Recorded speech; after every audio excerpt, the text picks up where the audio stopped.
Hello everyone, welcome back to our class. Our 19 chapter निबंध लेखन। निबंध उस गद्य रचना को कहते हैं जिसमें किसी विषय के बारे में कुछ कहा जाता है। लिखित अभिव्यक्ति के विकास में निबंध लेखन का अत्यधिक महत्व है। निबंध को गद्य की कसौटी माना गया है। गद्य का उत्कृष्ट रूप निबंध में ही मिलता है। हर व्यक्ति की निजी अभिव्यक्ति होती है, इसलिए एक ही विषय पर अलग अलग तरीकों से लिखे गए निबंध मिल जाते हैं। बच्चों, एक अच्छा निबंध लिखते समय कुछ बातों का ध्यान रखना आवश्यक है। इनमें से प्रमुख बातें निम्नलिखित हैं। आइए देखते हैं वो कौन कौन से इम्पोर्टेंट पॉइंट हैं जो हमें निबंध लिखते समय ध्यान देना होगा। निबंध में व्यक्त विचारों में परस्पर संयोजन व तारतम्य होना चाहिए। निबंध में व्यक्त विचारों में परस्पर संयोजन व तारतम्य होना चाहिए। निबंध की भाषा विषय के अनुरूप होनी चाहिए। विषय से संबंधित सभी पक्षों पर चर्चा की जानी चाहिए। निबंध के उपसंहार में निबंध में कही गई सभी बातों का सारांश आना चाहिए। शब्द सीमा का ध्यान रखना चाहिए। वर्तनी शुद्ध होनी चाहिए। विराम चिन्हों का उचित प्रयोग किया जाना चाहिए। निबंध के 3 अंग भूमिका, विस्तार व उपसंहार स्पष्ट होने चाहिए। निबंध के 3 अंग भूमिका, विस्तार व उपसंहार स्पष्ट होने चाहिए। सो स्टूडेंट्स, ये रहे निबंध लिखते समय कुछ ध्यान देने योग्य बातें। अब आपको राष्ट्रमंडल खेल पर निबंध लिखना है। निबंध लिखने से पहले आप देखिए संकेत बिंदु। संकेत बिंदु राष्ट्रमंडल खेलों का गठन, भारत में आयोजन का निर्णय, दिल्ली सरकार की तैयारियां, प्रकृति प्रकोप, दिल्ली सरकार का संघर्ष, खेलों का आयोजन, सफलता, खिलाड़ियों का कमाल।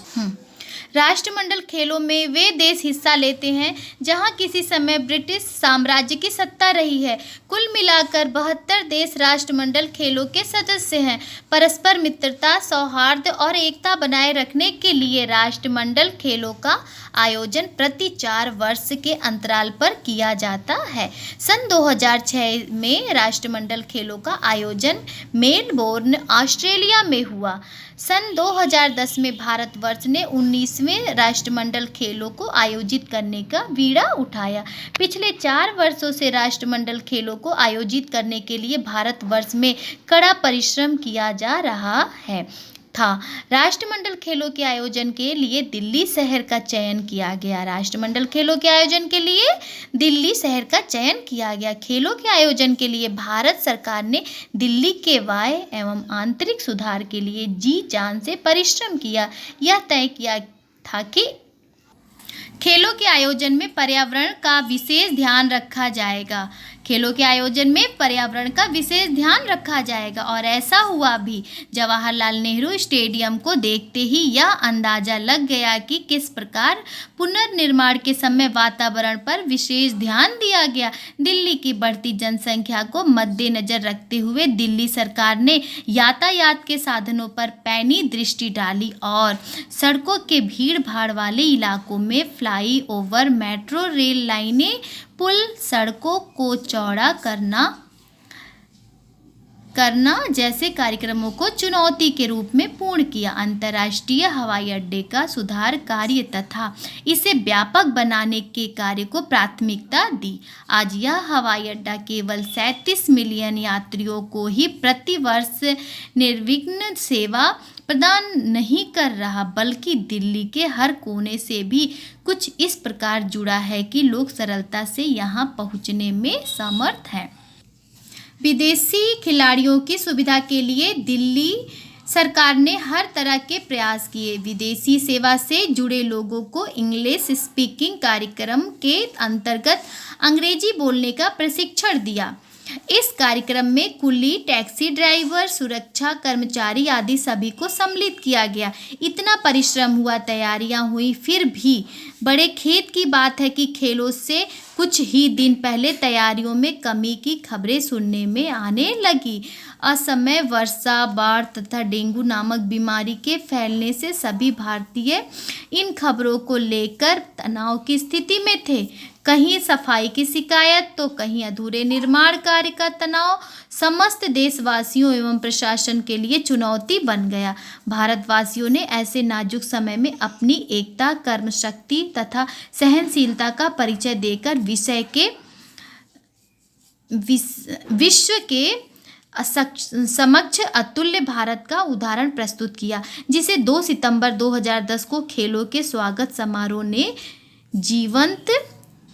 जीवंत किया। ऐसा विशाल और सुंदर आयोजन देखकर बड़े बड़े राष्ट्र हतप्रभ हो गए। शायद ही किसी ने इससे पहले इतना सुंदर स्वागत समारोह देखा है। इसके पश्चात तो विभिन्न खेल स्पर्धाओं में भारतीय खिलाड़ियों की उत्कृष्ट उपलब्धि से एक के बाद एक आश्चर्य लोगों की बोलती बंद करते चले गए।